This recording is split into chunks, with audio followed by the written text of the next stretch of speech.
Hello, Dacre Braithwaite, and welcome to Holy Trinity Church for this our assembly about Advent. Now, I will explain what Advent means in a moment, but first we're going to begin our assembly in the usual way. Shall we just be quiet for a moment and just ask that maybe God will come and talk to us today?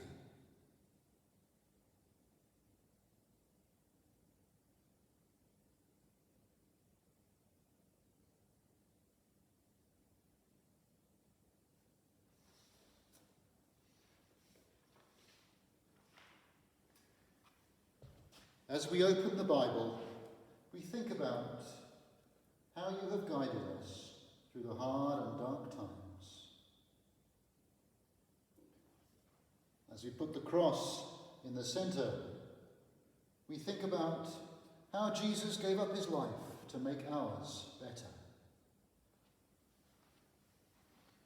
As we light the candle, we think about how God gave us this wonderful world.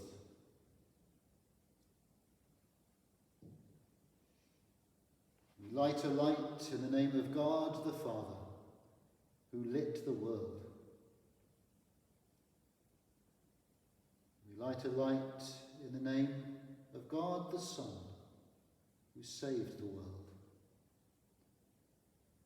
We light a light in the name of God the Holy Spirit, who gives life to the world.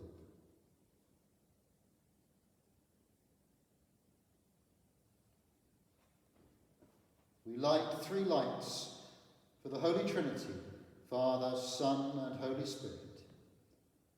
Amen.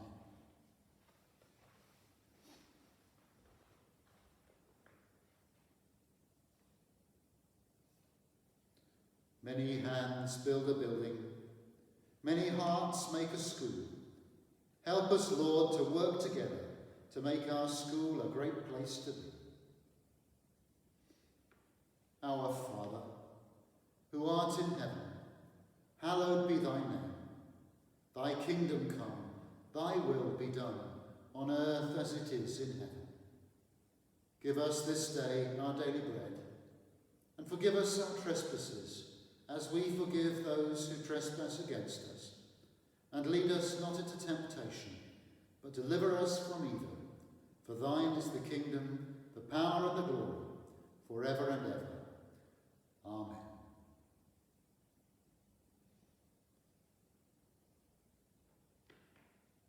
We think of something to say thank you to God for.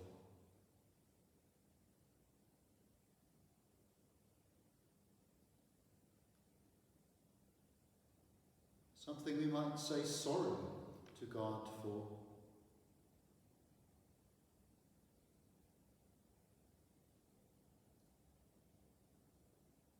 Something we might say please to God for.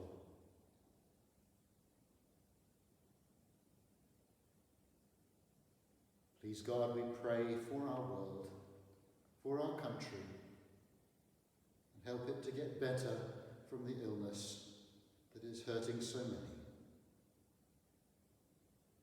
Amen.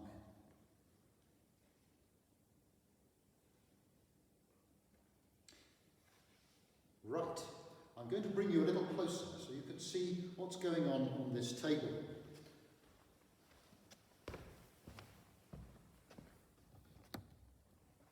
Here we are. Yeah. What have I got here? I'll tell you what, I'll lift that up just a little bit more so you can see the top of that. Now, what is this? You might have something like this at home. It has doors on numbered 1 to 24 in this case. In this one, the number 24 is on the baby Jesus there. Number 1 there, which we open on the 1st of December. Number 2, which we might open on the 2nd of December. Or you might have ones that have chocolates behind them or all sorts of other things.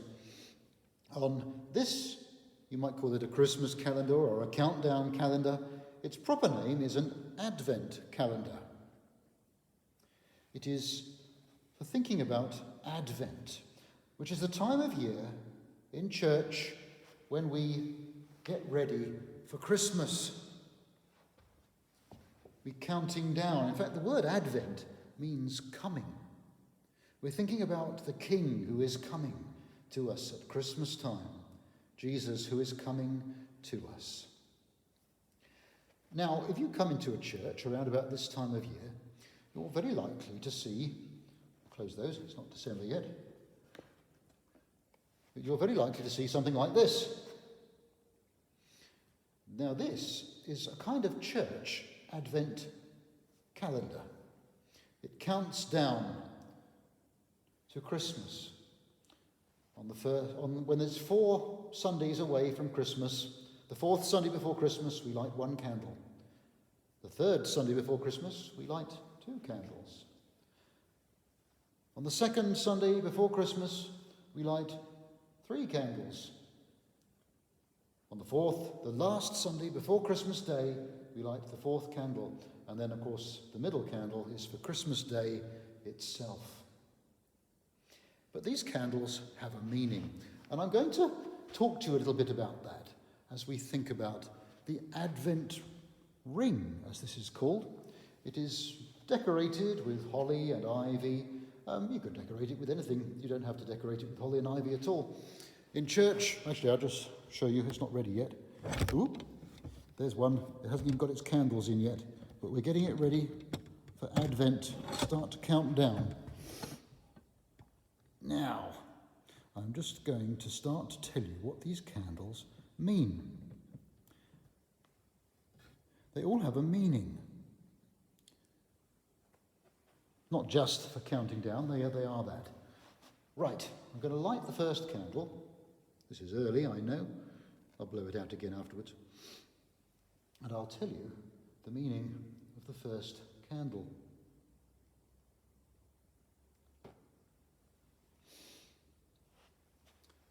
Now, I'm just going to have to pick you up again.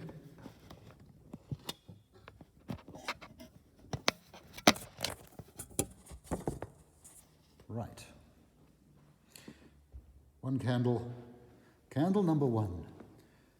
It stands for God's people in the Bible who were waiting for the King to come to them.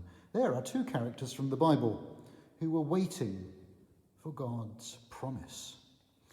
Abraham, first of all, around about 2,000 years before Jesus, in fact, we're not even sure when he lived, around about 2,000 years before Jesus ever came along, God promised Abraham, one day, Abraham, through one of your great-grandchildren, one of your offspring, he said, the whole world will be blessed. And Abraham waited for the answer to that promise, because at the time he didn't have any children, and he had to trust God, and he did have a child, just one, and he trusted God that one of his descendants afterwards would be a blessing to the whole world. Do you remember the story of David and Goliath? And how David became King David? This was about 1,000 years before Jesus. He was a descendant of Abraham, about 1,000 years on, was King David. And he ruled over the people of Israel. And God promised David, saying, on your throne, the throne of David, one of your descendants will reign forever. He didn't really know what that meant. He thought it meant that his children and grandchildren and great-grandchildren, there would always be a king descended from him on the throne of Israel. That wasn't quite what God meant. That's what Christians believe. God's people had been promised one day a king or a saviour would come. And all through history, in the Bible, they were waiting. Advent is a time of waiting for Christmas, waiting for Jesus to come. Right, we're going to light another candle. I'm going to put you down here again a moment while we light another candle. All right. candle number 2, which we light on the 3rd Sunday before Christmas.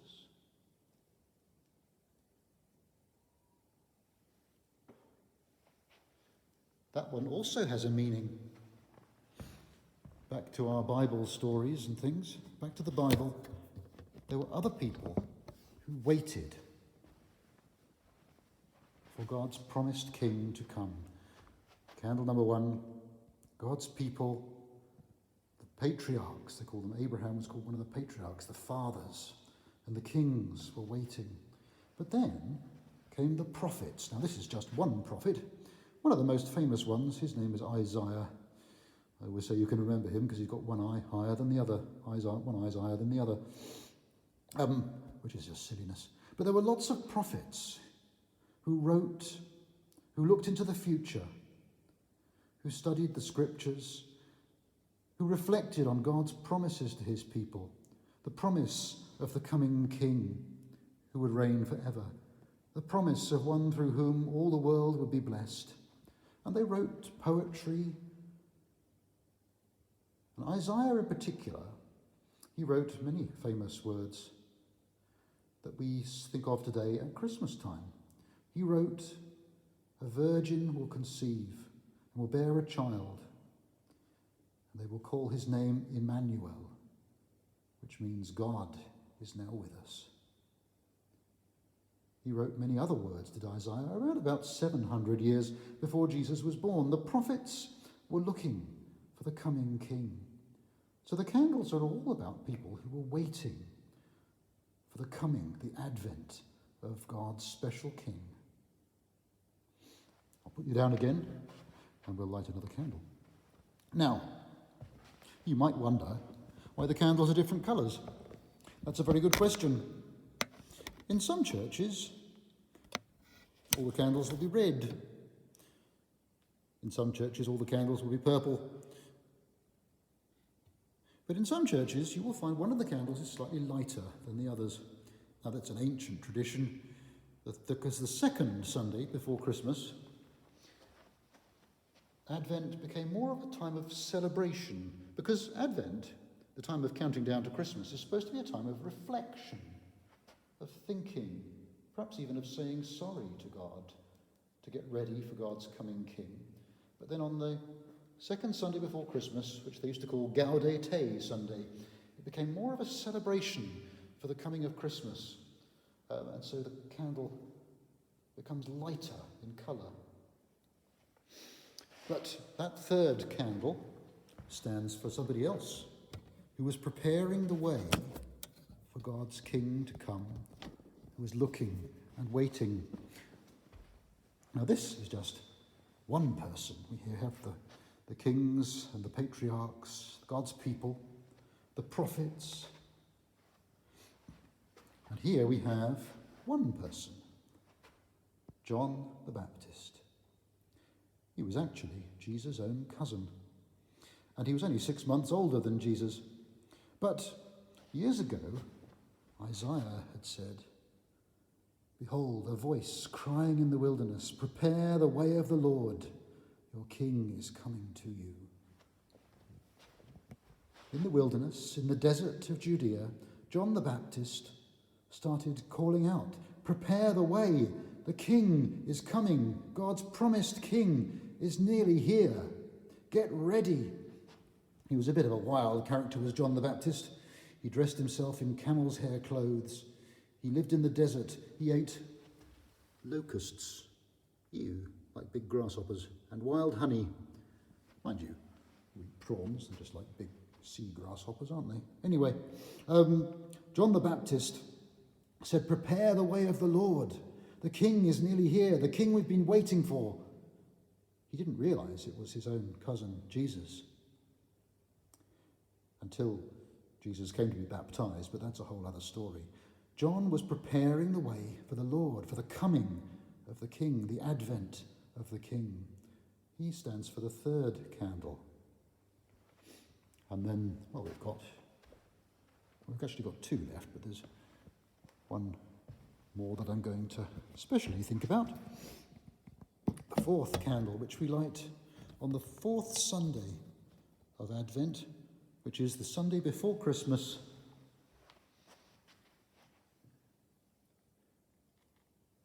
When we've got 4 candles lit like that, that means Christmas is getting very close indeed. It's like most of the doors on the calendar are open. The 4th candle stands for one more person who was specially waiting and preparing for the King to come. Who was that person? Well, who might this be? Well, you might have guessed it. It's supposed to be Mary, Jesus' own mother. She had to prepare for the coming King in a special way that nobody else had to prepare. You may know the story. One day, God sent to Mary the angel Gabriel. And Gabriel said to Mary, "Blessed are you among women." Mary was afraid. She didn't understand. What was this about? And Gabriel told her that she was to bear a child. And that child would be called the Son of God. And he would be the long-awaited King that people have been waiting for thousands, hundreds of years. The virgin will be with child, and they will call his name Emmanuel. God is with us. So she had to prepare in her own body, get ready for the baby to come, get somewhere ready for the baby to sleep.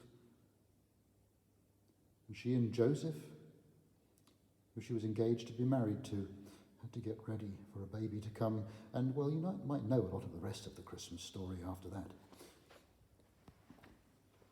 Those 4 candles stand for God's people waiting for his coming, the coming King.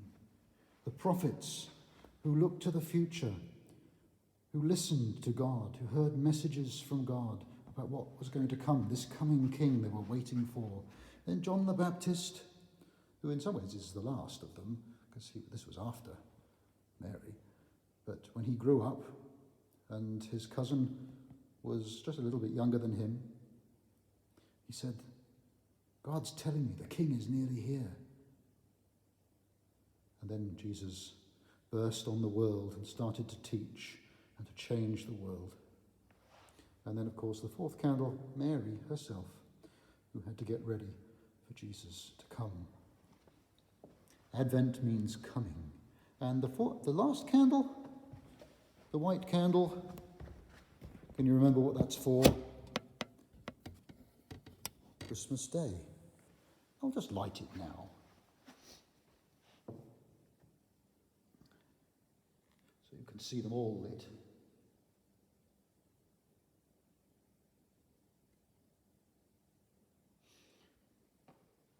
And I sometimes say, that one's Jesus' birthday candle. That means we don't need to wait anymore. Christmas is here. The King has been born. The one that they were waiting for centuries is among us. Emmanuel, God is with us. Now, I'm just going to move you back. So I'd quite like to teach you a song. And, well, because you don't really need to see me, but it might be good if you could. Just move that back to there.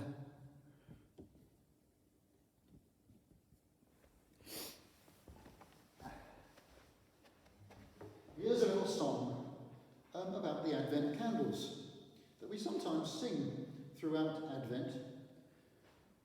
On the 4th Sunday before Christmas, we light one candle and we sing just one verse. There's a sort of little chorus, and then there's one verse, and then we do the chorus and finish.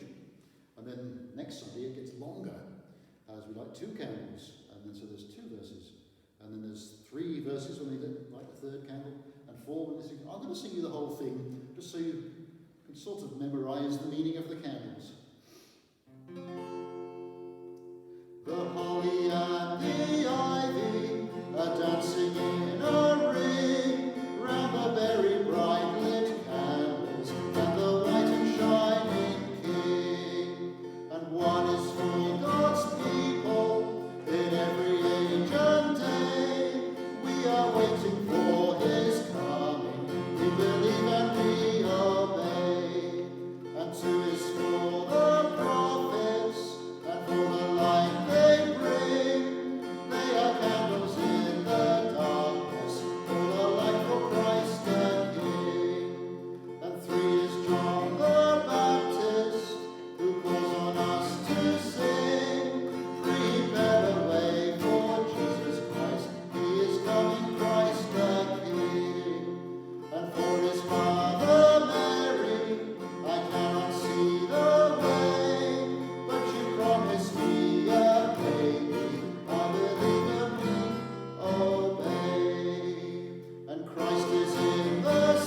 I'm going to do something now. I'm going to turn the lights out so you can see the candles in the darkness, and then we'll finish with our vision prayer. Just take me a moment, because the light switches are down the other end of church.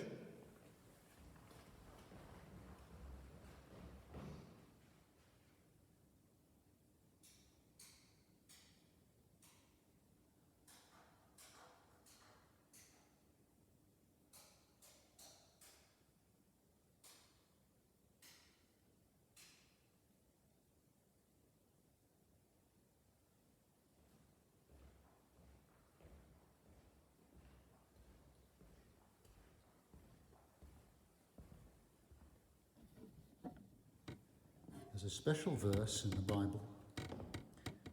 We read it at Christmas.